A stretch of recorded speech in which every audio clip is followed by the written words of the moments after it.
प्यारे बच्चों, गुरु जी की पाठशाला में फिर से आप लोगों का एक बार स्वागत है। आज हम आपकी जो हिंदी की बुक है फुलवारी, उसका अगला पाठ 7 मलेथा की गूल, इस पाठ को आज हम आपको पढ़ना सिखाएंगे। तो बच्चों चलते हैं, इसको आपको पढ़ना सिखाते हैं। देखो बच्चों, ये क्या क्या लिखा है? मलेथा। मलेथा की गापे बड़ी ऊ की मात्रा ऐसी चढ़ी तो गूल, तो हो गया मलेथा की गूल। ठीक है, तो अब इसको देखो पढ़ते हैं।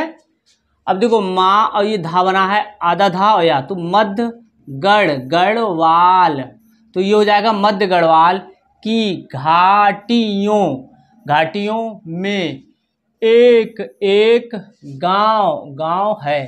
मलेथा मलेथा गांव के दक्षिण दक्षिण पर आधा सा चाहे तो पश्चिम पश्चिम की ओर पहाड़ पहाड़ की एक एक श्रृंग, ये ना बोलेंगे श्रा और ना, श्रृंग और ये खला लिखा हुआ है तो श्रृंखला, अलक अलक और ये लिखा हुआ है न न दा, तो ये नंदा, तो अलक नंदा, नदी नदी, तक तक, चली चली, गई गई है, दूसरी दूसरी ओर, एक एक, पहाड़ी पहाड़ी, नदी नदी, चा और ना अदरा, चंद्र भागा, ये भागा लिखा हुआ है तो चंद्र भागा, ती और ये रा बना हुआ है तो ती अवा और रा बोलेंगे तो तीव्र। ठीक है बच्चों,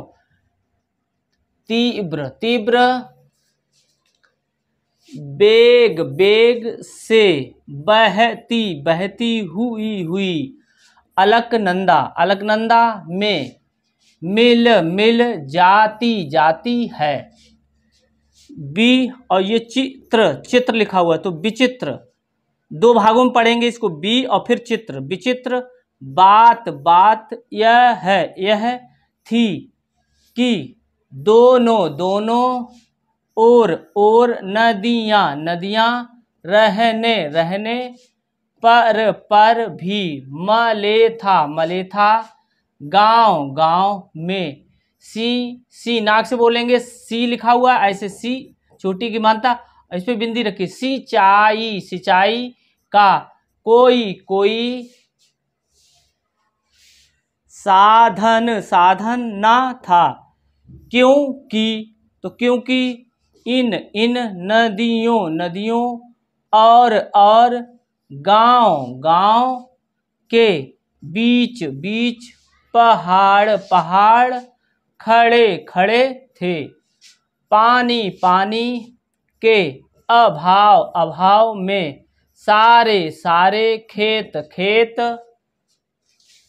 ब और न, ठीक है, और जर लिखा हुआ तो बंजर, पड़े पड़े रहते रहते थे, मलेथा मलेथा गांव गांव में, एक एक युवक युवक था, माधो माधो सिंह, उसके मन मन में, सदैव सदैव, एक एक सपना सपना, उभरता उभरता, रहता रहता था। आगे देखते हैं। देखो बच्चों,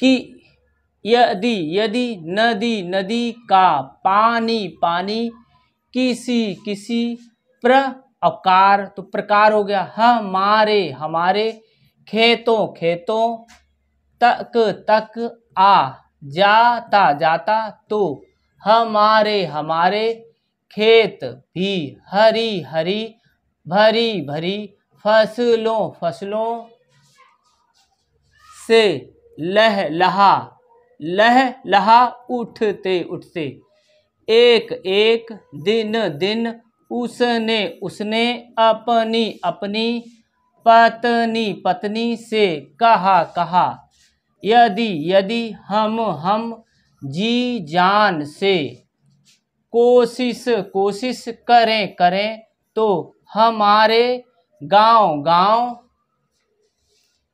में पानी पानी आ सकता है। पत्नी पत्नी ने बड़ी बड़ी उत्सुकता से पूछा कैसे कैसे। माधो सिंह ने कहा नदी के किनारे जो पहाड़ है वही इस ओर पानी आने में बाधक है। पहाड़ की तलहटी में भीतर यदि एक सुरंग बना ली जाए तो उस ओर से नदी का पानी इस ओर आ सकता है।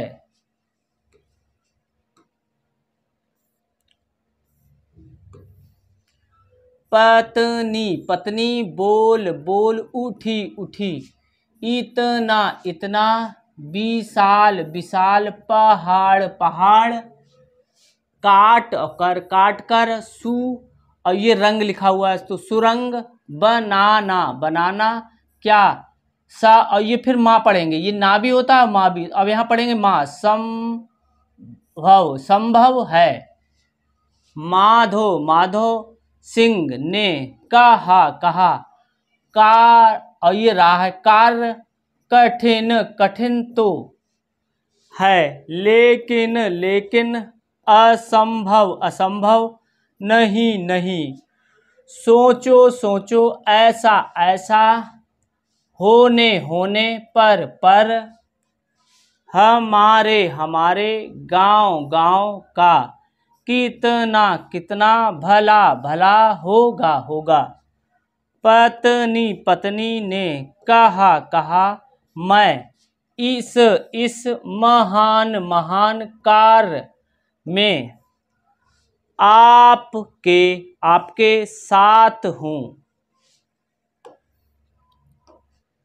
अब देखो यहाँ से पढ़ते हैं बच्चों। देखो माधो सिंह ने प्रतिज्ञा की जब तक मेरे शरीर में और ये काबना आधा कहा था तो रक्त की एक भी बूंद रहेगी मैं अपने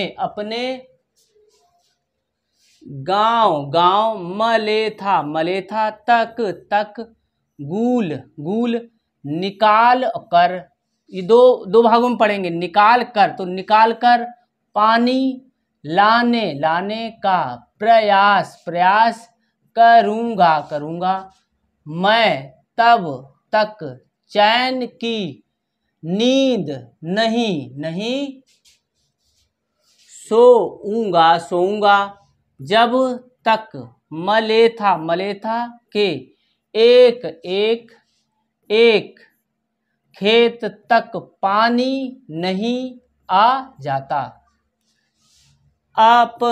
अपने स्वप्न, ये आधा सा स्व अपना स्वप्न को साकार तो साकार करने के लिए माधव सिंह गैती, नाक से बोलेंगे गैती फावड़ा लेकर इस भगीरथ प्रयास में जुट गया का। और ये रावणा कार्य और ना बने, ये ना पढ़ेंगे यहाँ पे, ठीक है। अत्यंत दुष्कर था लेकिन उसको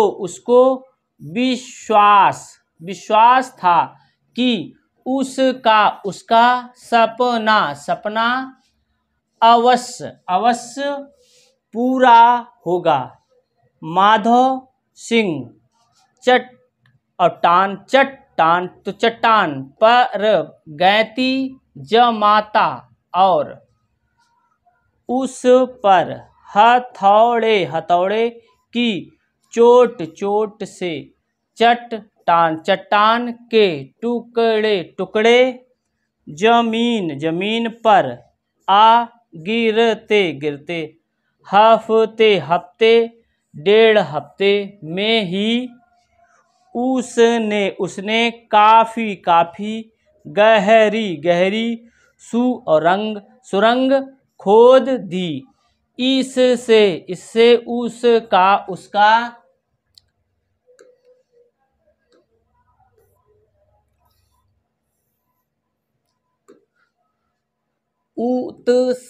उत्साह और भी बढ़ गया।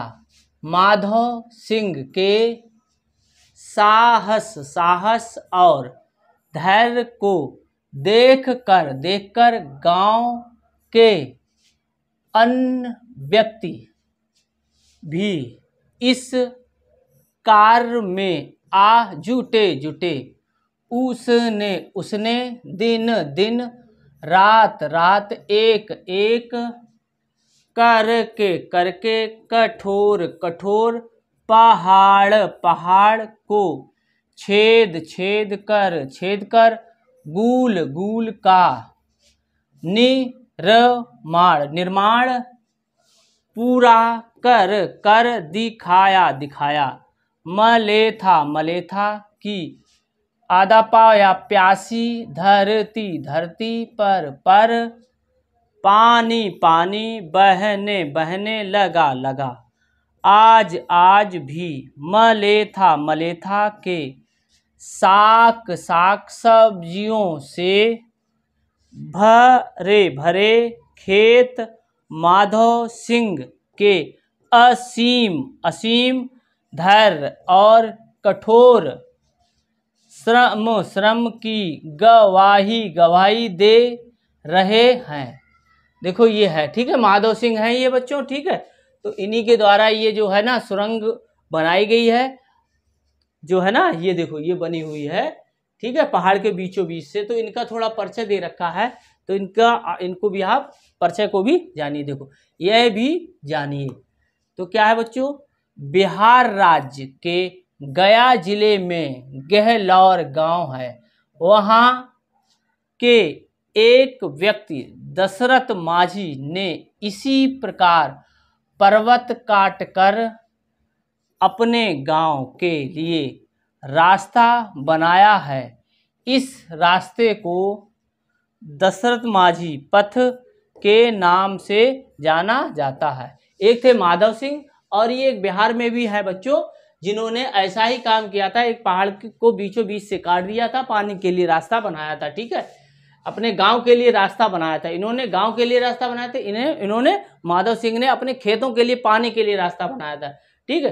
तो इनका नाम क्या था, दशरथ माझी। तो इन्हीं के नाम से इस पथ का नाम, पथ माने रास्ता, इसका नाम हो गया दशरथ माझी पथ। ये देखो ये वाला, ठीक है। हाँ, तो इस तरीके से आज हमने आपको जो ये 7वां लेसन था, इसको आज हमने आपको पढ़ना सिखा दिया है, ठीक है बच्चों। तो अब अगला जो पार्ट है वो हम अगले वीडियो में आपको बताएंगे। तो इसको आप बार बार पढ़ोगे तब ये आपको पढ़ना आएगा इस चैप्टर को। तब तक हमारे चैनल गुरुजी की पाठशाला को आप लाइक सब्सक्राइब शेयर अवश्य करें और अपने दोस्तों को भी इसके बारे में बताएं। धन्यवाद।